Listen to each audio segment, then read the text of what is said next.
Telangana CM Revanth Reddy AP CM Chandrababu ఈ నెల 6న హైదరాబాద్లోని ప్రజాభవన్లో భేటీ కానున్నారు. తెలుగు రాష్ట్రాల సీఎంల భేటీ రెండు స్టేట్ పొలిటికల్ సర్కిల్స్ లో హాట్ టాపిక్ గా మారింది. ఈ సమావేశంలో రాష్ట్ర విభజన అంశాలు, ఏళ్లుగా పరిష్కారం కాకుండా ఉన్న అపరిష్కృత టాపిక్స్ పై ఇరువురు చర్చించనున్నట్లు సమాచారం. గతేడాది జరిగిన తెలంగాణ అసెంబ్లీ ఎన్నికల్లో కాంగ్రెస్ విజయం సాధించడంతో రేవంత్ కు సీఎం పోస్టు దక్కగా, ఇటీవల జరిగిన ఏపీ అసెంబ్లీ ఎన్నికల్లో ఎన్డీఏ కూటమి విజయం సాధించడంతో చంద్రబాబు 4వసారి ఏపీ సీఎంగా బాధ్యతలు స్వీకరించారు. ఈ క్రమంలో సీఎంల హోదాలో ఫస్ట్ టైం భేటీ కావడం రెండు రాష్ట్రాల రాజకీయ వర్గాల్లో ఇంట్రెస్టింగ్ గా మారింది.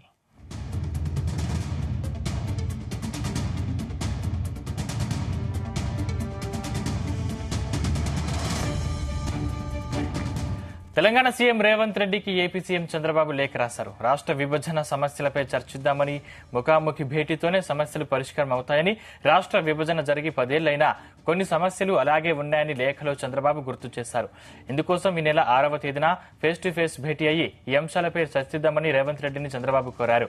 ఈ నేపథ్యంలో చంద్రబాబు విజ్ఞప్తికి సీఎం రేవంత్ రెడ్డి సానుకూలంగా స్పందించినట్లు తెలుస్తోంది. ఈ మేరకు చంద్రబాబుకు సీఎం రేవంత్ రెడ్డి ఇవాళ లేఖ రాయనున్నట్లు సమాచారం. చంద్రబాబు విజ్ఞప్తికి రేవంత్ సానుకూలంగా స్పందించడంతో ఈ నెల 6వ తేదీన రెండు తెలుగు రాష్ట్రాల సీఎంల భేటీ జరగనుంది.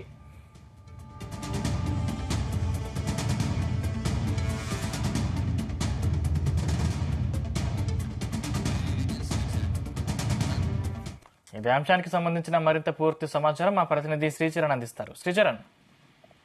తెలంగాణ సీఎం రేవంత్ రెడ్డికి ఆంధ్రప్రదేశ్ ముఖ్యమంత్రి నారా చంద్రబాబు నాయుడు లేఖ రాశారు. ఈ నెల 6వ తేదీన హైదరాబాద్ లో కలుద్దామంటూ కూడా ముఖ్యమంత్రి రేవంత్ రెడ్డికి నారా చంద్రబాబు నాయుడు లేఖ రాశారు. అయితే ఈ నెల 6వ తేదీన కూడా హైదరాబాద్ లో కలుద్దామంటూ కూడా చంద్రబాబు నాయుడు ప్రతిపాదించారు. ఏపీ తెలంగాణ అభివృద్ధి కోసం పనిచేద్దాము, రేవంత్ రెడ్డి మంచి పనులు చేస్తున్నారంటూ కూడా ఆ లెటర్ లో కూడా చంద్రబాబు ప్రశంసించారు.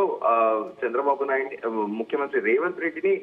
సో ఆ లెటర్ లో నారా చంద్రబాబు నాయుడు ఏ విషయాలు ప్రస్తావించారో ఒకసారి మనము మరోసారి కూడా ప్రస్తావించుకుందాం.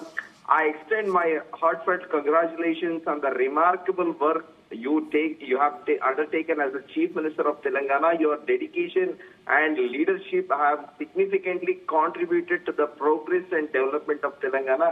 As the Chief Ministers of two Telugu-speaking states, it is incumbent upon us to foster close collaboration to ensure sustained progress and prosperity for both Andhra Pradesh and Telangana. Our shared commitment to cooperative development is crucial to realizing our mutual goals of growth and well-being. It has been 10 years since bifurcation of erstwhile Andhra Pradesh. There have been multiple discussions concerning issues arising from the Reorganization Act, which holds significant implications for the welfare and advancement of our state. It is imperative that we address these issues ambiguously with utmost diligence and resolve. In light of this, I propose we meet at your place on 6th July, Saturday afternoon. I firmly believe that face-to-face meeting will provide us with the opportunity to engage comprehensively on these critical issues and collaborate effectively towards achieving mutually beneficial solutions for Andhra Pradesh and Telangana. I am confident that our deliberations will lead to productive outcomes అంటూ కూడా ముఖ్యమంత్రి రేవంత్ రెడ్డి ఉటంకిస్తూ కూడా నారా చంద్రబాబు నాయుడు లేఖ రాశారు. ఎదురెదురుగా కూర్చొని మాట్లాడుకుంటే face to face అది ఒక సంప్రదింపు వేరే రకంగా ఉంటుంది. క్లిష్టమైన సమస్యలపై పూర్తి స్థాయిలో కూడా డిస్కషన్ చేయడానికి కూడా 1-to-1 డైలాగ్ చాలా బాగుంటుందని కూడా నారా చంద్రబాబు నాయుడు ఆ లేఖలో ప్రస్తావించారు. అయితే రాష్ట్ర విభజన అనంతరము పలు అంశాలు కూడా ఇప్పటికీ 9th 10th షెడ్యూల్ కి సంబంధించి కూడా ఆస్తుల పంపిణీ కూడా ఇంతవరకు కూడా పూర్తి కాలేదు. పలు అంశాలపై కూడా రెండు రాష్ట్రాల మధ్య ఏకాభిప్రాయం కుదరలేదు. విద్యుత్ సంస్థల బకాయిలు ఇంకా తేలలేదు. ఈ నేపథ్యంలో ఇప్పటి వరకు చేసిన ప్రయత్నాల అన్నింటినీ కూడా గతంలో ముఖ్యమంత్రి రేవంత్ రెడ్డి అధికారులను అడిగి కూడా తెలుసుకున్నారు. రెండు రాష్ట్రాలు సామరస్యంగా పరిష్కరించుకునేందుకు వీలున్న ఉద్యోగుల బదిలీలు వంటి అంశాలు కూడా పూర్తి చేయాలని గతంలోనే ముఖ్యమంత్రి రేవంత్ రెడ్డి ఆదేశించారు. అయితే ఈ చంద్రబాబు నాయుడు తెలంగాణ ముఖ్యమంత్రి రేవంత్ రెడ్డిని కూడా పొగుడుతూ కూడా ఈ లెటర్ రాశారు. ఆంధ్రప్రదేశ్ విభజన జరిగి 10 ఏళ్లు పూర్తయ్యాయి. పునర్వ్యవస్థీకరణ చట్టం నుండి ఉత్పన్నమయ్యే సమస్యల గురించి అనేక చర్చలు జరిగాయి. ఇది మన రాష్ట్రాల సంక్షేమము పురోగతికి గణనీయమైన ప్రభావం చూపగలిగే ఉంది. మేము ఈ సమస్యలను శ్రద్ధతో పరిష్కరించడంతో పాటు సామరస్యంగా పరిష్కరించుకోవడం అత్యంత అవసరము. సో జూలై 6న మధ్యాహ్నము నేను హైదరాబాద్ లో మీరు చెప్పిన స్థలంలో నేను మిమ్మల్ని కలవాలని కూడా కోరుకుంటున్నానని కూడా ఆంధ్రప్రదేశ్ ముఖ్యమంత్రి చంద్రబాబు నాయుడు తెలంగాణ ముఖ్యమంత్రి రేవంత్ రెడ్డికి ఈ ఉత్తరం రాశారు. అయితే ఇద్దరం కలిసి కూర్చొని చర్చిస్తే అది సానుకూలమైన వాతావరణం నెలకొని ఉంటుంది. మరింత కూడా రెండు రాష్ట్రాలకు కూడా కలిసి పని చేయవచ్చు అని కూడా నేను దృఢంగా కూడా విశ్వసిస్తున్నానంటూ కూడా మన చర్చలు ఉత్పాదక ఫలితాలకు దారి తీస్తాయని కూడా నాకు నమ్మకం ఉందంటూ కూడా ఆంధ్రప్రదేశ్ ముఖ్యమంత్రి నారా చంద్రబాబు నాయుడు ఆ లెటర్ లో ప్రస్తావించారు. తెలుగు మాట్లాడే రాష్ట్రాల ముఖ్యమంత్రులుగా ఆంధ్రప్రదేశ్ తెలంగాణ రెండింటికి సుస్థిరమైన పురోగతి శ్రేయస్సును కోరుకోవడానికి సన్నిహిత సహకారాన్ని పెంపొందించుకోవాల్సిన బాధ్యత మనపై ఉంది. సహకార అభివృద్ధి, భాగస్వామ్య నిబద్ధత వృద్ధి, శ్రేయస్సు యొక్క పరస్పర లక్షణాలను కూడా ఈ సాధించడంలో రెండు రాష్ట్రాలు కార్డియల్ రిలేషన్షిప్ అనేది చాలా ఇంపార్టెంట్ అంటూ కూడా ఆంధ్రప్రదేశ్ ముఖ్యమంత్రి నారా చంద్రబాబు నాయుడు ఆ లేఖలో ప్రస్తావించారు.